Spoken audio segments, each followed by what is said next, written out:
this inspirational address, three diseases that are killing organizations. And we have a very interesting speaker, Captain Raghu Raman, former CEO, NatGrid, inspirational speaker, who's going to join us online on Zoom. Captain Raghu Raman has a unique career profile that has enabled him to learn, practice, and teach first principles of organizational dynamics, strategy, transformations, and the mindset shift that is needed to lead in a complex and ever-changing world. He has operated in distinctively different environments of leadership. He has founded and led companies as well as complex global JVs. Raghu has also raised a new hybrid organization within the government, which had personnel from the government and private sector working together towards a common mission. So it's over to you, Captain Raghu Raman. Am I audible to the audience? Am I audible to you, Pallavi? Yes, you are. Yes, if I'm audible, can someone raise their hand so that I know that I'm audible? Oh, okay, fantastic. Thank you. Thanks a ton. So firstly, we can hear you well. We can hear you well. Great. Firstly, my profound apologies that I'm not there in person. I was supposed to be there last evening, and I missed. Oh, I can see I can see familiar faces sitting there from Adani right now. So I really missed the opportunity to come and meet with you yesterday. Secondly, I realize that even while I am on stage or any speaker is on stage, it's a very, very tough call these days to retain attention of the audience. Matter of fact, even as the previous speaker was speaking, I was watching the audience and there were many people who were on their cell phone. So it is going to be a really big challenge to hold your attention for the next half an hour, 45 minutes on screen. And that's why I decided that instead of doing a PPT or a presentation or whatever, I'm just going to tell you a few stories. And I think those stories will probably be more useful. I've been sitting in forums like this, as I'm sure all of us have been sitting. All of us have been sitting in forums like this for the last, 20, 25 years, ever since IT came in. And most of the buzzwords sound exactly the same. Unlocking value and getting synergy, getting collaboration. I could actually be sitting in a seminar in 2020, in 2002, 2003, when the ERPs were just coming in, SAPs were just rolling out, and more or less the phraseology would be exactly the same. The phraseology would be, sort of similar. So I decided that, as Pallavi pointed out, I've had a fairly checkered career. I've spent about 12 years in the armed forces. I've spent now about 20 years in the corporate world, moving between Mahindra and Reliance, and now working with the Adani group partially and with some other groups. And I also spent 5 years in the bureaucracy. Now, the reason why I gave you this CV is to basically say that out of these three distinctly different operating styles, a very authoritative driven style in the armed forces, a much more incentive driven style in the corporate sector where we try and drive our workforces using incentives, vis-a-vis a process-driven style. Anybody who's worked here with the government, in either government or interacted with the government, know what is the elaborateness of the process. The process is more important than the outcome. I found that there were some principles of leadership that were common across these three elements, and there were some diseases. And I like to call them diseases for the simple reason, this is a principle that we were taught in the armed forces, and I'm sure there must be a few other army officers as well in this group sitting over here who will sort of validate what I'm saying. We were taught that what great plan you have, what value unlocking, what you want to do, what synergy you want to achieve, what those big words are. The last 100 meters of that campaign is going to be delivered by Havaldar Santa Singh. I noticed some expat friends here. So it's Sergeant John Smith. He's the guy who's going to deliver the last 100 meters of it. Now, if he doesn't get it, it doesn't, now increasingly she. If they don't get it, then it doesn't really matter how many slides of vaporware we have just witnessed. And what we have seen is actually Canva at work, not really the work at work. We have seen what nice pictures can be made and all of that, but does it really work in the background? Now, the reason why I've chosen these three diseases as a metaphor is because it'll stick. It'll explain what I'm trying to say, because no matter what technology changes, the fundamental principles of leadership remain the same. They have remained the same for the last, I think, millions of years. If there is a herd of people who have to be directed towards a certain directions at times, like in the armed forces, be taken into battle, into certain death at times without ESOP, pay hike, employee of the month, then those principles of leadership are universal. And those are the three principles I want to talk about in a different sort of treatment, which is how these three diseases start. And you'll see a lot of us will start nodding our heads when we listen to these three diseases, because they are going to be very, very deja vu for a lot of us. So can you see the slide in front of you, a yellow slide saying three diseases killing organizations? If you could just raise your hand so that I know that we're in business. Oh, yes, fantastic. Okay.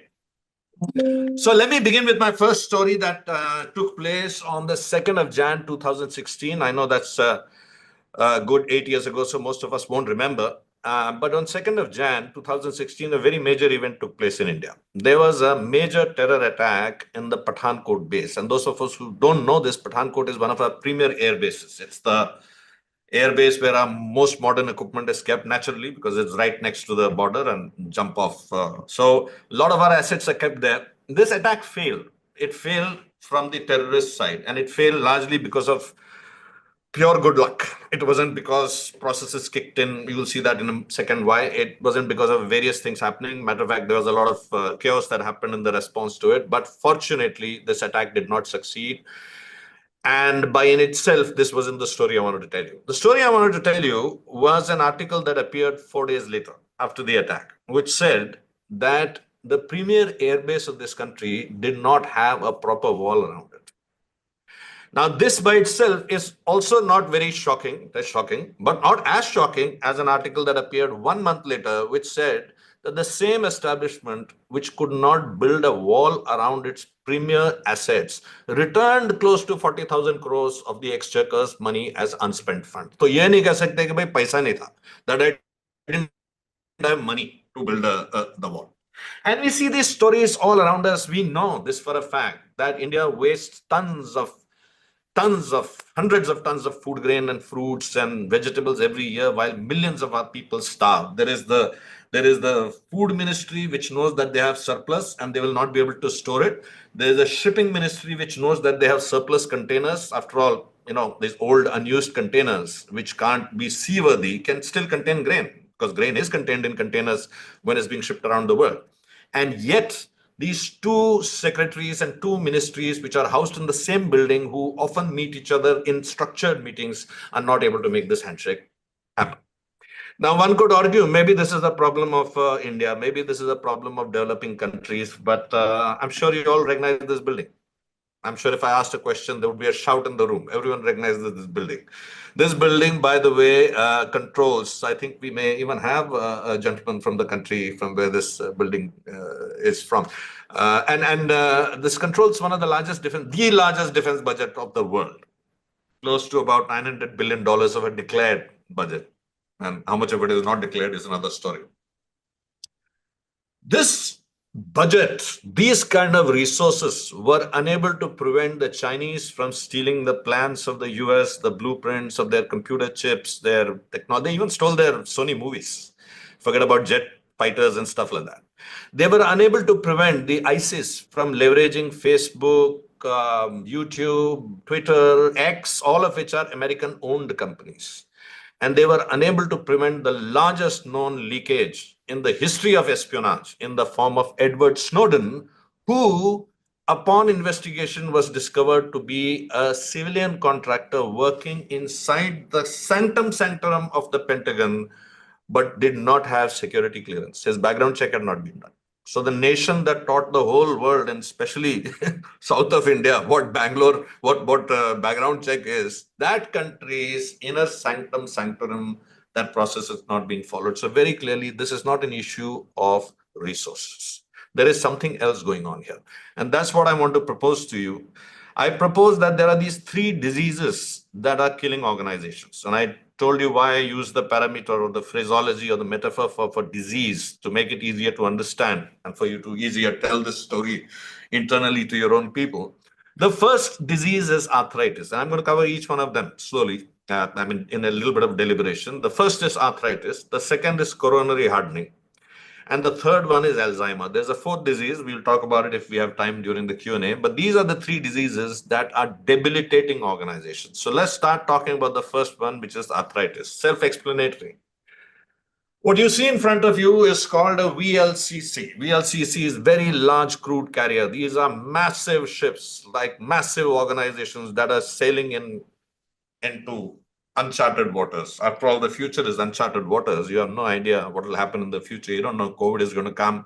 You don't know that the country will have a shutdown of 4 hours. You don't know that Putin is not posturing this time. He'll actually attack Ukraine. Putin doesn't know that the attack he thought will get over in 3 weeks' time is continuing for the second year running. So the future is uncharted. So as the ship is sailing towards the future, there is a lookout, usually a junior officer who's standing on top with the binoculars and looking towards the front to make sure there is no obstruction or whatever. And suddenly this man shouts, "There is a big iceberg ahead." Now, if this was an interactive conversation, which is the way I would have liked to do it yesterday, I would have asked you, what would have happened? What do you think would have happened in the bridge or the control room of this VLCC? And most of you would have answered loudly, shouting back, because I've done this many times, so I know the answers. The answer would have been panic and chaos and all of that. But I'm saying that's not how corporates work. That's really not how corporates work. Typically, what would happen, the corporate boardroom headquarters would be कि यार किसी को भेजो यार check करने के लिए क्या बोल रहा है youngster, but in new GET is come talking some chat GPT, AI, CI, पता नहीं what nonsense he is talking. Send someone senior to go and take a look. He doesn't know the might of our organization. Or you have a massive organization now. ये कल का छोकरा, what does he know? Now the senior guy will go and he'll look at it. Yeah, this is a major catastrophe. And now the debate will begin. Do we turn right or do we turn left? Because if we turn right, certain units will have to be closed down. Certain people will have to move. They'll have to shift their children from Bombay Scottish to some other city. Some headcount will happen. So if you turn right, there are implications. If you turn left, there are implications. These implication decisions, stakeholders, to and fro, negotiation committees, all of this shit is going on. And all this while what's happening to the window in which a successful turn can be executed, the window, as you are guessing correctly, is reducing. Finally, regulators call last minute, April 31st, some date, high command will take a decision, hard turn right, and the nose of the ship or the stern of the ship will miss it, but the butt will go and hit the iceberg, and ta-da, there'll be a massive, sort of a sound, a vibration of impact, and water will start flowing in, and now the ship has started listing to the left. Now, this is visible to everybody. It's visible to the passengers in the ship. It's visible to the external people. It's visible to those observing the ship that the ship is floundering. So the only way the ship's management has to fix the floundering state of the ship and make it even keel in the mid-ocean is by flooding the right-hand hold. Now, this will stabilize the ship. It will make it straight. It will make it even keel, as we call it, but it will increase the drag, because obviously now the drag of the ship will increase, the speed will slow down. Now, this is again visible to the external people. Attrition is increasing, share market is not, share price is stagnant, growth is not happening, quarter by quarter results are not looking very heartening. So the management of the ship has no option but to put more fuel in the engine to cover the same distance that they were covering before. Let me explain that to you in a simpler term. Ladies and gentlemen, this is one of the biggest risks that our organizations are facing. We are spending more fuel per kilometer of progress than we used to spend 5 years ago, 8 years ago, 7 years ago, 10 years ago. It takes more tandav now, more dance, more processes, more sensitization to hire a 70 lakh resource than it used to take 10 years. 10 years, I'm not kidding you. 20 years ago, I hired my head of sales sitting, those of you from Bombay will know ICICI Bank headquarters in BKC. In front of that, there's a petrol pump in which there was a barista. I met my head of sales there, 25 lakhs, 30 lakhs salary, liked the guy, spoke to him for about 45 minutes, called my HR, said, pick up this guy. And the guy, notice period, jo bhi hai, wo sabji tarkari jo karte ho karo, usko le lo. Today, in PPP terms, 30 lakhs is somewhere around 2.5 crores.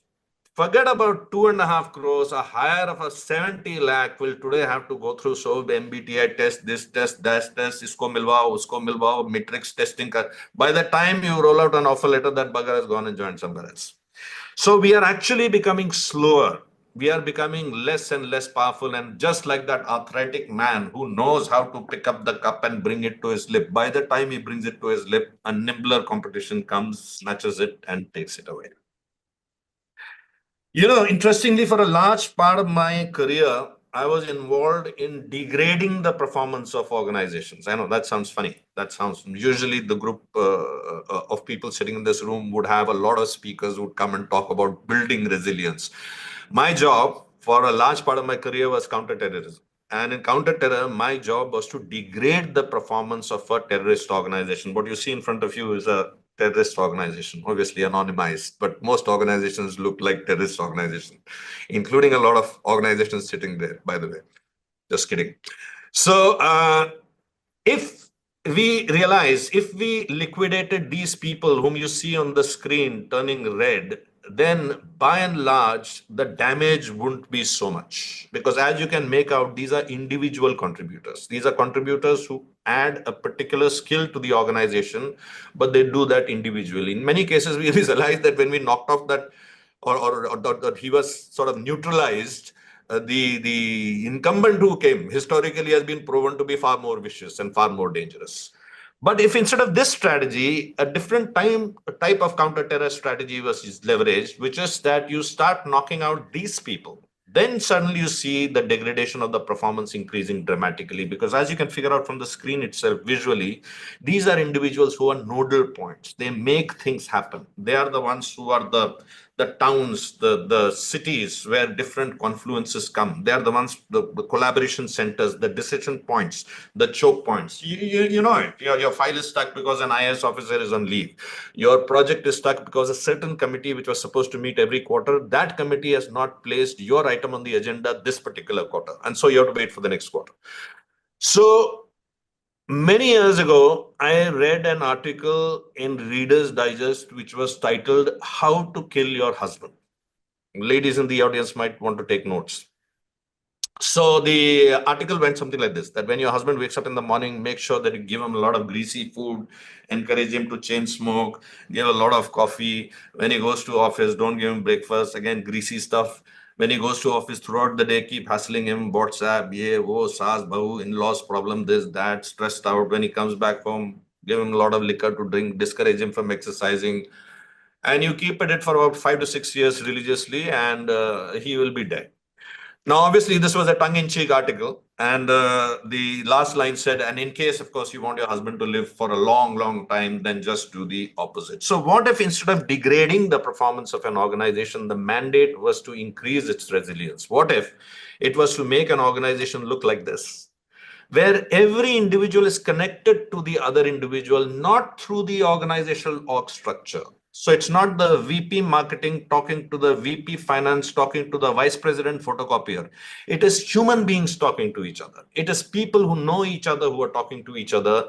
And the work of the organization is getting done on the phone, on conversation, on corridors. It's only the validation of that work, the ratification of that work, that formalization of that work, the proposalization of that work, which is getting documented. That, to my mind, is called a very high speed of trust and unlocking of business velocity. The only cure for arthritis is for the key leaders of the organization, and I mean key leaders at every level, key leaders to have a symbiotic relationship with each other where they are friends and colleagues first, and vice president marketing and vice president something else second. Now, there is a very good reason why this is important, and I want you to identify this man. And I'm pretty certain that barring one odd expat colleague that I see in the room on the screen, almost everybody would have recognized this individual. And I can ask for a shout out, but we'll just waste time in shouting out his name, which is Shakuni. Yes, you got it right. Now, most of us know, and I'm glad we have a couple of, I think we have more than one or two expat friends sitting in the room who probably don't know who he is. And I'm glad that they're sitting here because they will be the judge to the story that I'm going to narrate. So all of us kind of know him as the villain of the Mahabharata. Many of us would argue that he is the arch villain, the antagonist supremo of the greatest epic ever written, at least according to Indians, which is the Mahabharata. But very few of us know his backstory. Very few know Shakuni's backstory. So this is Shakuni. And for those of you who don't know, this is how the story goes. I'm going to tell you a very rough version, and it doesn't really matter whether the version is true or not, because you go back sufficiently in history, you'll always find an alternate version. So listen to this version, not because of its historical accuracy, because of a point I'm trying to make. So this Shakuni's story starts when he's about 6 years old. He is a young prince, and he is the son of the king of Shambhal, the king of Afghanistan, whose name is Shambhal. He has an aunt who's Shambhal's sister, and she's considered to be one of the most beautiful women in the world, and she's the queen of Kandahar, and therefore she's known as Kandahari. Now, Dhritarashtra, who is the blind, impotent king of India, he wants to marry the most beautiful woman in the world. Go figure why. Blind, impotent king wants to marry the most beautiful woman. So he sends a message out to Shambhal. Shambhal obviously rejects the message. Then he sends Bhishma.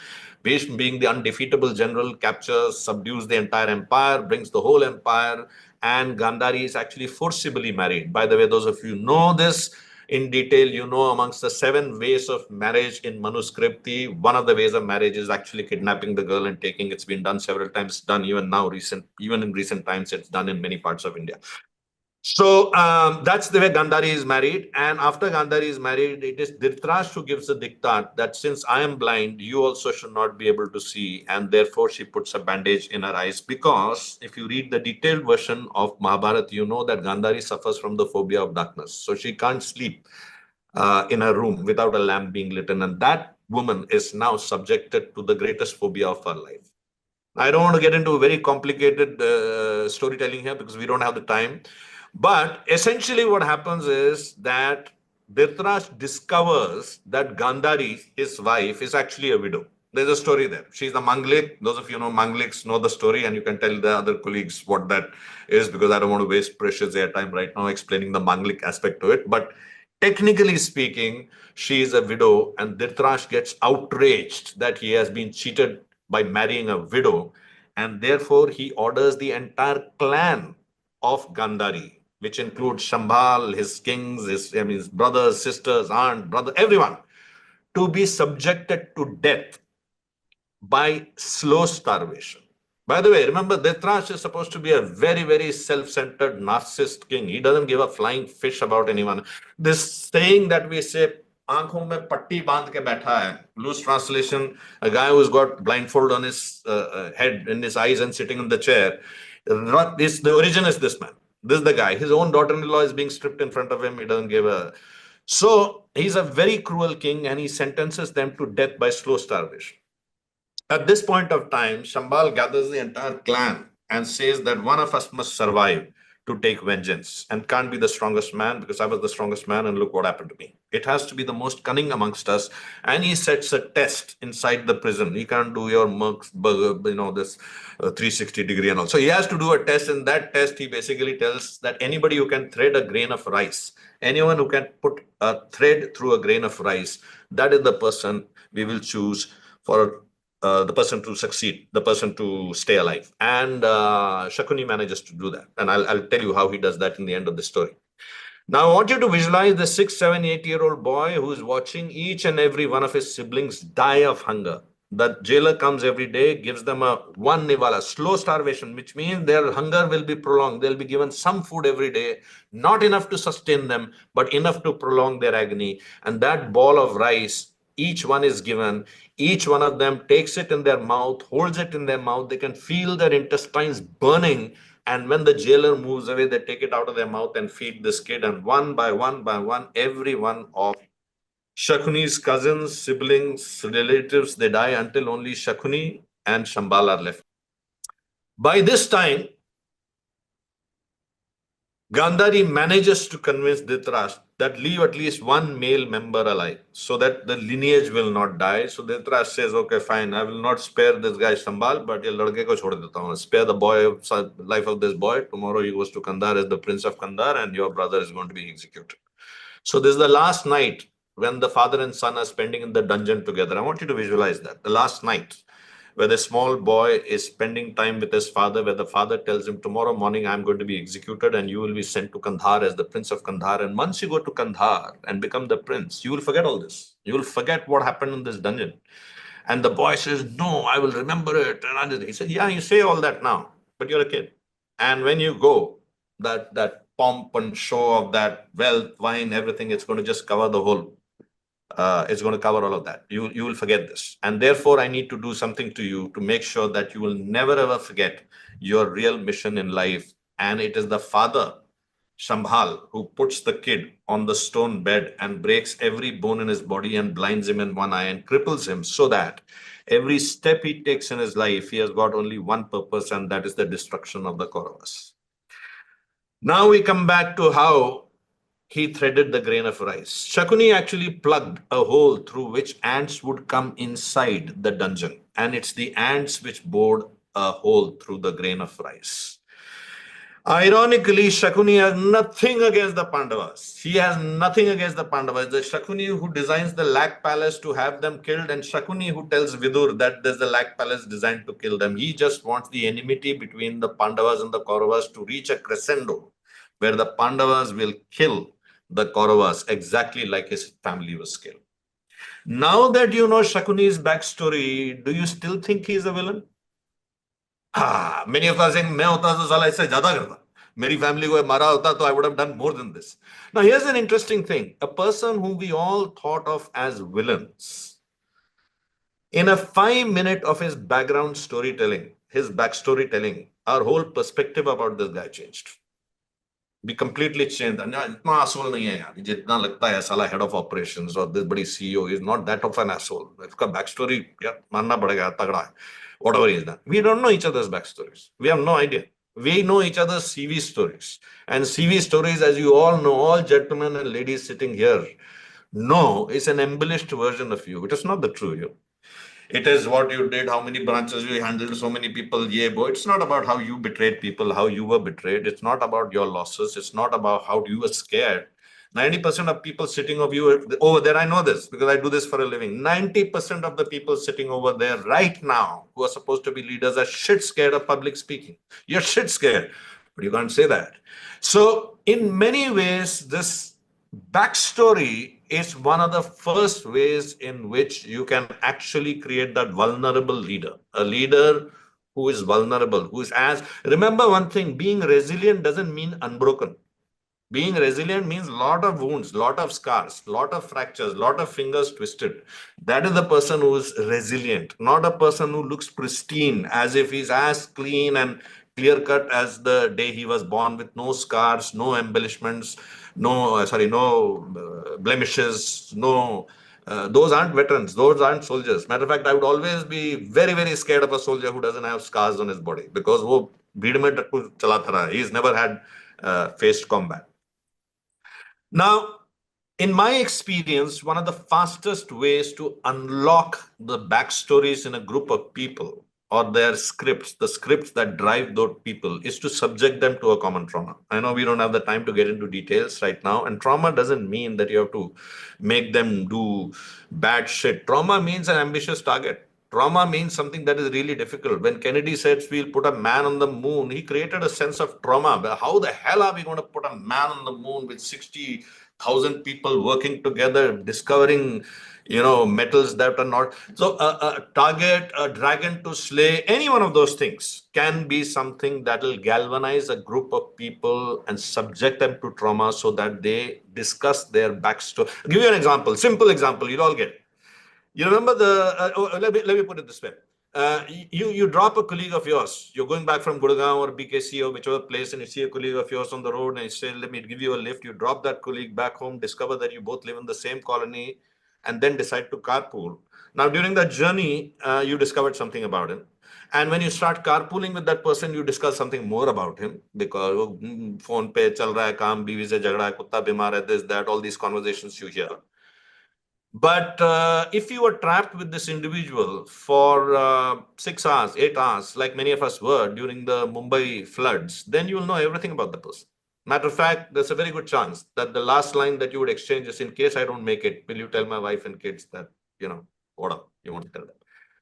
So shared trauma is essential to unlock the bond between individuals. And I mean shared trauma in a structured way, in a prolonged structured way. Not that we make them fight. This is what most organizations do, by the way.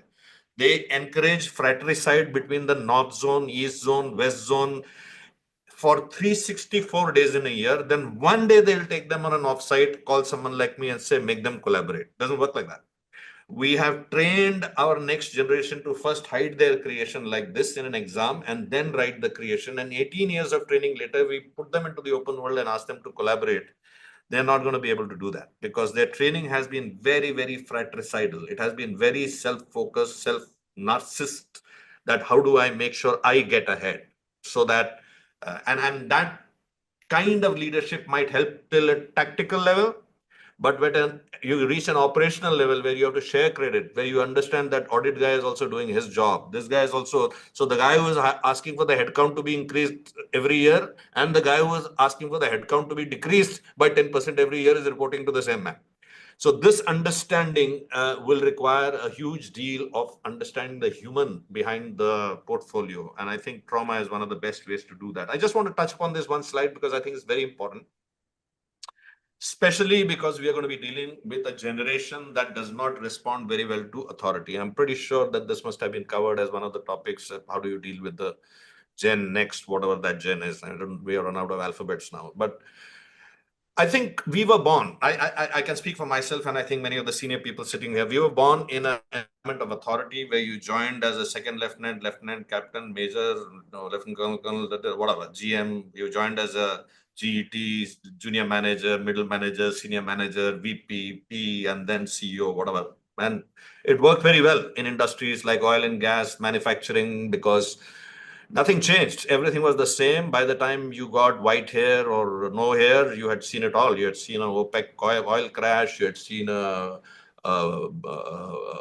Bhopal gas tragedy. You had seen accidents. And so when you helmed the organization, you pretty much had a great view and worked really well till, I would say, the IT era. When the IT era started, then the equation changed a bit because now Nandan Nilekani, for example, who knew how to do coding in basic language, was dealing with an organization of 70, 80,000 people who knew coding in languages he hadn't even heard about. So just like Ramakant Achrekar, I don't want to explain who Ramakant Achrekar is because I'm sure many of the men sitting there would know who he is. Mostly men would know. For those who don't know, Ramakant Achrekar by himself in his entire life played only one first-class match, first-class cricket match. That was SBI against Hyderabad. But his claim to fame is that he actually went on to become legendary producers of batsmen, great batsmen, legendary batsmen like Sachin Tendulkar, Kambli, and several others. So like a coach, he did not know how to score a century and make it to the IPL and get auctioned at 27 crores himself. But he could produce leaders under him who could do that exceedingly well. And this kind of leadership, I think, worked pretty well till now. But I think the leadership will require in the future, especially with the next generation of the workforce that is coming in, especially the next generation of workforce that is coming in intellectual work, in creative work. We'll find our methodology has to change quite a lot. Our psychology has to be much more like a gardener. And I'm sure some of you in the audience must be interested in gardening. Anyone interested in gardening? Raise your hands. Okay, so I can see some people interested in gardening. So any person who's interested in gardening will write their JD, their job description, as the person responsible for ensuring that there is adequate nutrition, there is adequate sunlight, there is adequate water, there is sufficient distance between the plants so that one plant's growth does not overshadow the other plant. Happens in the garden, happens in companies as well. You have to get rid of the insects and the vermin and the weeds that do not allow plants to grow. Happens in the garden, happens in companies as well. But very rarely will you see a gardener shouting at a cactus plant and shouting at him and saying, "Tu kaisa pura kanta kanta hai? Look at the rose plant, so beautiful. Wo promote ho jayega, tu reh jayega." Because the gardener knows that though a sugarcane looks like a bamboo, you can't make houses with sugarcane. And though a bamboo looks like a sugarcane, you can't take juice out of it. A gardener knows that every individual working in my team is a very unique plant, and that plant needs to be nurtured in a very unique way. Because if I try to standardize them, then I'll end up having a farm. And a farm is not creative. A farm is uniform. A farm, every product, every grain looks like the next grain.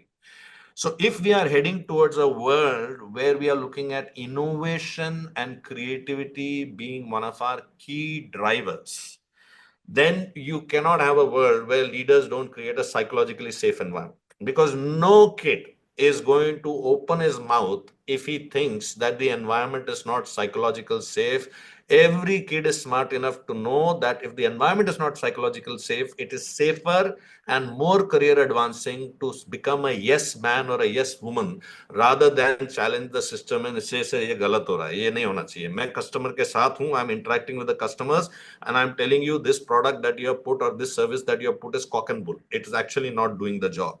But to do that, the psychological environment has to be such that I'm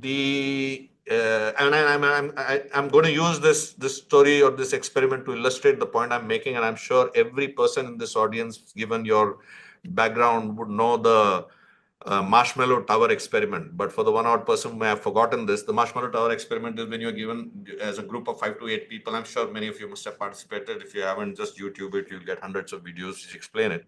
You basically take a group of 8 to 10 people, give them sticks of spaghetti or jhadu ka tilli or whatever, and you give them a piece of thermocol or marshmallow. Marshmallow was the original one. That's why it's called the marshmallow tower. You give, and the idea is to build a tower and some duct tape. The idea is to build a tower as high as possible. And this test has been done with different kinds of audiences, with CEOs, lawyers, kindergarten kids, teachers, special forces, soldiers. Been done with, and the results are astounding.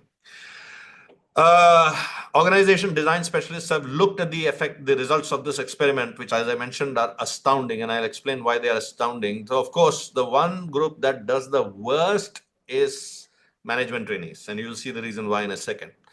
The group that does the second best is, thankfully, engineers and architects. And I'm saying thankfully because you're sitting in a building designed by them. If you can't build a marshmallow tower, then you are in big risk. The group, however, that beats everyone else, hands down, as many of you may have guessed by now, is the group of kindergarten kids. And the reason for that is pretty simple.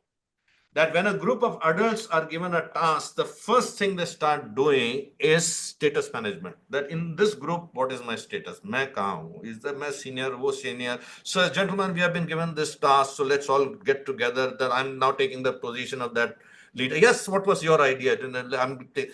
Kids don't give a flying fish about 360-degree review and all that shit. If they have an idea, they'll grab the tape, they'll grab this, they'll do this, because they know they're mission mode focused. They're mission mode. Mission karna hai. They're not focused on how would I get a good rating and ye mere ko baad mein ragdega accounts wala, what will he say about me? I will first say a statement and then look at the senior most guy to see what is his feedback about the statement. They don't give a shit about that. And that is why they are able to build the highest tower possible, because their energies go towards managing the outcome rather than managing the relationship and status within the group. Now, why we need this is very simple. The future is going to be fusion. Regardless of the company you represent sitting over here or I represent sitting over here, the future is not about one product. The future is about a fusion of products, fusion of experiences. And I would, like I said, if this was interactive and I could speak to you, I would have asked you to guess which company this is. And I know you would have all shouted Apple. That is not the question. The question is, which company is this? Is it technology company, pharmaceutical company, engineering company? Which company is it? And most of us would have thought that this is a technology company, but that's not true. Because when you actually look at what makes an Apple experience, you realize the components that have been put into it is a fusion of many things. It's the personal DNA of Steve Jobs, who was a passionate student of calligraphy. Calligraphy is the art of beautiful handwriting, and that's why you find anything to do with fonts and anything to do with beauty is owned by the Apple environment. You may be working for a hard-nosed, bean counting company where everything is in Excel, but the marketing department, the communication department will still have a Mac, because anything to do with communications or beauty is owned by them.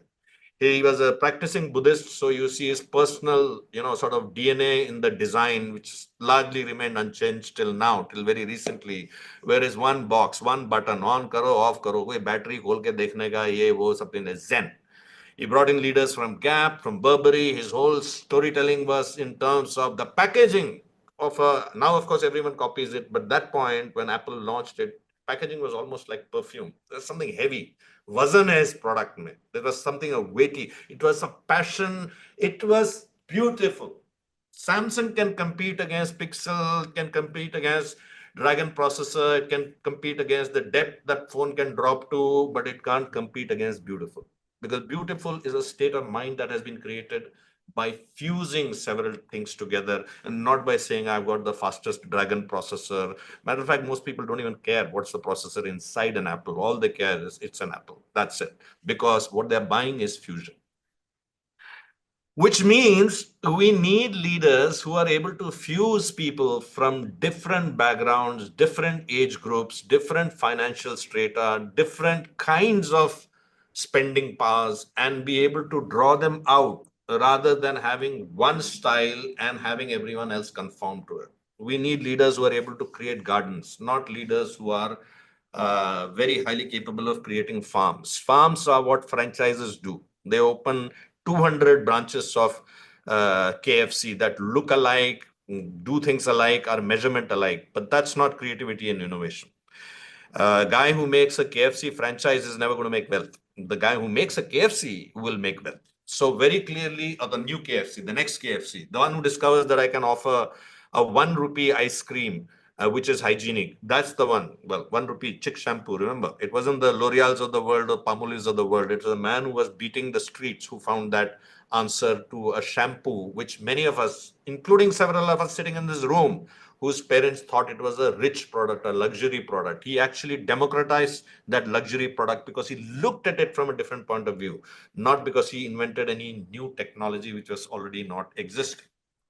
The last piece I want to cover is the importance of, I know it's been done to death in organizations, culture.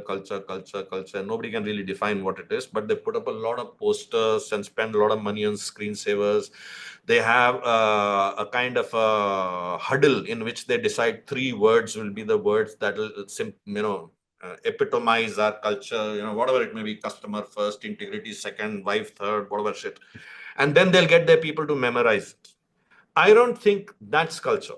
That's not culture. Let me give you an example of a culture. How culture needs to be explained into an organization is through stories and through behavior. Let me touch the first part, which is story. This is one of my favorite stories. And again, like stories, it doesn't really matter how much it is true, how much it is embellished, so long as the moral of the story comes through.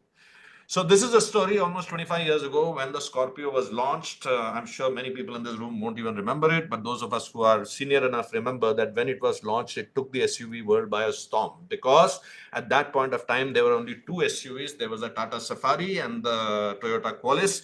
One looked like a truck, the other one looked like a funeral van. So when this vehicle came out, it was kind of like a yuppie thing, and there was a lot of demand for it. A lot of our customers gave us feedback that they wanted the tire to be in the back, like the spare tire to be in the back of this car, because it looks much more macho. It's a different issue that 90% of these vehicles will never travel beyond Raman Point and Bandra, but he wants it looking like it can go to Leh, and he just came back from Spiti or some such shit. Now, the tire of the SUV is actually below the SUV. It's below the chassis, which is where it should be, because that's the ideal place for a short platform vehicle to have its spare tire. It lowers the center of gravity. But our engineers came up with the design. They put a box in the back, which looked like it was a tire. So now this is one of those rare instances in the history of product development where you have managed to satisfy a customer's ask without endangering his safety. By this time, the late Keshav Mahindra had already demitted active. This was completely Anand's project, Anand Mahindra's project, but still some design change or something would be taken to him. And he vetoed this design. He said no. And we were all stunned. Why would he veto this design? And he gave one statement. He said, Mahindra will never stand for something on the outside and something else on the inside. Agar dibba hai, to tire hoga. Or tire nahi hai, to dabba bhi nahi. We will never stand for something which is on the outside and something else on the inside. Even if the customer asks us to do it, कि sir थोड़ा under invoice करके दे दो हमको, बोलो हमसे नहीं होगा. Now, if you tell this story to any joinee of GET or any new MBA trainee who's coming into Mahindra, you don't need to tell customer first, wife second, brother-in-law third, and all of that shit. Because now he knows his moral compass or her moral compass is set.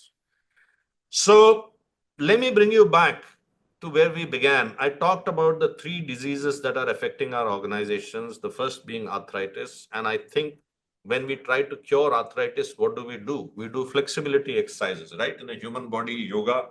And what is yoga except making parts of the body meet each other, which normally don't meet each other? So if normally this happens every day, but this happens only when I'm doing an exercise. So normally they don't meet each other. So leaders of the organization, making them into friends by engaging them in activities that they normally don't do or normally don't meet or normally are not posturing. A head of audit has to have a adversarial relationship with the head of marketing. There is no other way. So long as they are interacting only in their official capacity, they will be adversarial by design. They will not be flexible. So that flexibility has to be brought in. Coronary hardening, as I explained to you, about 20 years ago, a youngster could come and confront me in a hall and tell me, sir, you have posted me to Jamnagar. I just brought my mother for a cataract operation to Bombay. Abhi, sir, एक महीने के बाद चले जाता तो खुशी खुशी चले जाता. अभी भी जाऊंगा because you have ordered me to go, I'll go. But if I could go 1 month later, it would be nice. And I could look into his eyes and say, yeah, he's speaking the truth. He's speaking the truth. Call up HR, say, chalo, isko delay karo, yaar, ek mahine ke liye. Doesn't matter. Give him, buddy, 4-5 weeks grace time. Today, the same request would probably reach me in an email, that also in a system. And that system request would have already been commented upon by 3-4 HR BP partners that we can't do this and Jamnagar will explode if this guy doesn't reach there, blah, blah, blah. Most importantly, this is a deviation from the SOP and it will set a precedence. Leaders are being made to gravitate towards the SOP. I think it's the job of leaders to deviate from the SOP. It's the job of the manager to follow the SOP. The job of a leader is to look at that SOP and say, no, this situation is not dealt with in an SOP. You cannot give a bad rating to an employee because she did bad in a year in which she lost both her parents to COVID because SOP mein parents ke death ka column nahi hai. That decision has to be taken by a leader. That deviation from an SOP has to happen because a leader takes that call. And for that, you need to have coronary, dil has to be bada. It has to be big. It has to have courage. It can't be driven by, systems. I think human beings are supposed to bypass systems. We are not supposed to be driven, at least leaders. I'm talking about leaders. I don't know about process engineers and all of that. But if you're a leader, I think our job is to actually take a look at the system and say, does the system really do the right thing? Is it doing the right thing? If it's not doing the right thing, then the system is not mother all of it. It is written by somebody, human being only. And that human being had no idea about the second order of consequences of the first decision that has been given. The last piece, Alzheimer. A lot of our organizations, especially the older ones sitting over here in this room, would probably appreciate what I'm saying. Heck, why? Why am I talking about organizations? Let me put it out to you. Your children don't know much about your own grandfather, about their own grandfather. They don't know. They may know the name, and unless they've been living together with him or something, they have no idea. They have no idea about his childhood and also. Similarly, many of our employees have no idea what it took to bring the organization to this stage. What decisions had to be taken. What sacrifice our parents must have made to immigrate from the city where they were born in and to come into a metro in a time when there was no internet, no phone call, no STD, no trunk call. A letter took 4 days to reach, train took 4 days to reach. What they must have gone through. Just telling that story, I think will empower our children, our next generation. Badi hell, yeah. These are my genes. I come from these genes. I think the same thing is important for organizations also. We have to tell organizational origin stories back to the organizations to set the moral compass. And that's not going to come by outsourcing it to some communication agency, which will put up these posters and screensavers and all of that. Nobody buys that shit. Let me tell you one thing. Junior employees are extremely cynical these days. They are very, very mercenary in their thinking because they are cynical, because they have every just reason to think so. The very man who recruited them 3 months ago is putting in his papers. The very person who spoke in the town hall, take brave decisions during appraisal, is screwing in. So they don't have a lot of belief in the system. And if you have to get the belief, you have to go back to storytelling. and not to more. Yeah, iska font thoda aisa change karke dekhte hain, isse zyada farak padega. I don't think that's going to happen. So I try to explain more from a observer's point of view, a person who actually feels the pulse of many organizations in a day, and tell you that what you are experiencing is nothing unique or new to you. I'm going to make a few statements over here, and I can guarantee you, dil ke andar wale dil mein, you will know the statements I'm making are absolutely true. The first statement is that no organization which is sitting here in this room, or you are representing a subunit of that organization, firstly, your org chart is not updated. Forget about that. It's running at least 3-4 years old. Work has increased, but the org chart is still the same.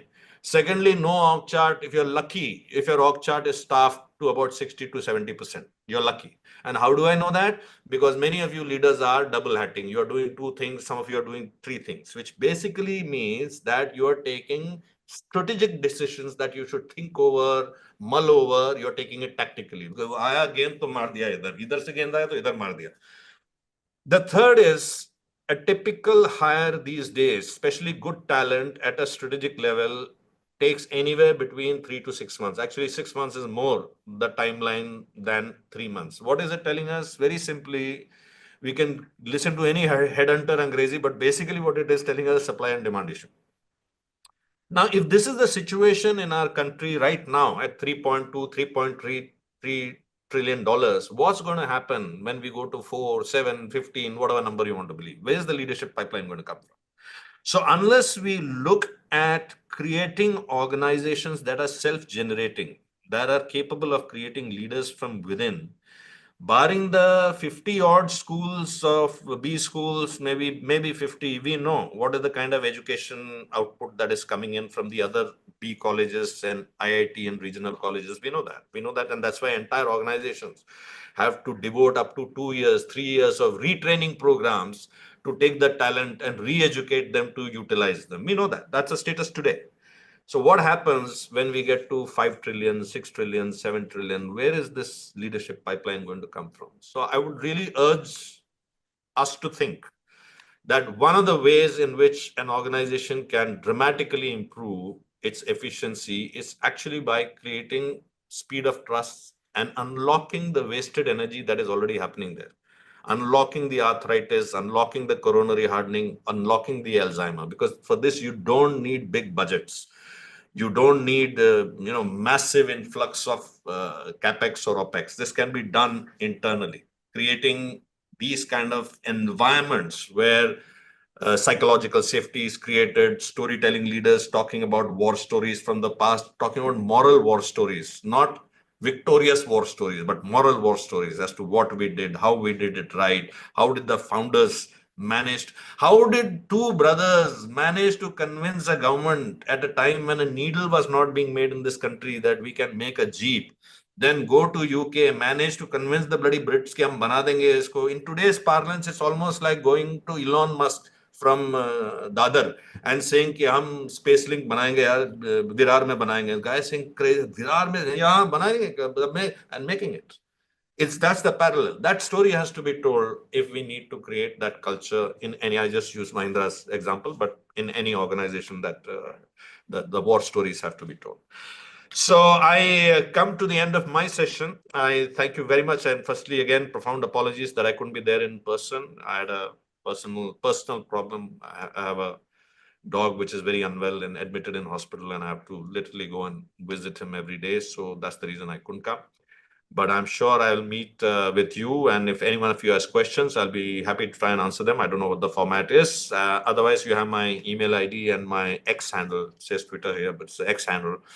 Still, I think I'm old fashioned. Please do reach out to me directly or give me a shout out in case you have a personal question that you would like to ask later or in another context. Pallavi, back to you. If there are questions, I'll be happy to try and answer them. Yeah, thanks. Hi, Captain Raghu Raman. This is Rakesh Sinha. Good to see you on the screen. Hope you can hear me. I can see you. I can see you. I can hear you as well. Very clearly. Yeah, thanks for your time. It was really nice to hear you today morning. I think on the behalf of the leaders sitting here in the room, we would like to express our gratitude for all the learnings which we got today morning. I think sometimes we need to have those reflections coming from someone like you, because maybe we are aware of some of these, but may not be having the time to reflect and pause. But it was really lovely to hear some of the thoughts. In the interest of the time, we'll have to move to the next session. But we look forward to having you next time in person here, and very soon maybe. And I'm sure the people have made a note of your credentials, and they will connect with you in case they have any questions, any which ways. Very nice. Thank you very much. Thank you. Once And again, see you in we have person. time. Thank you. Thank you. Thank you very much. Thank you.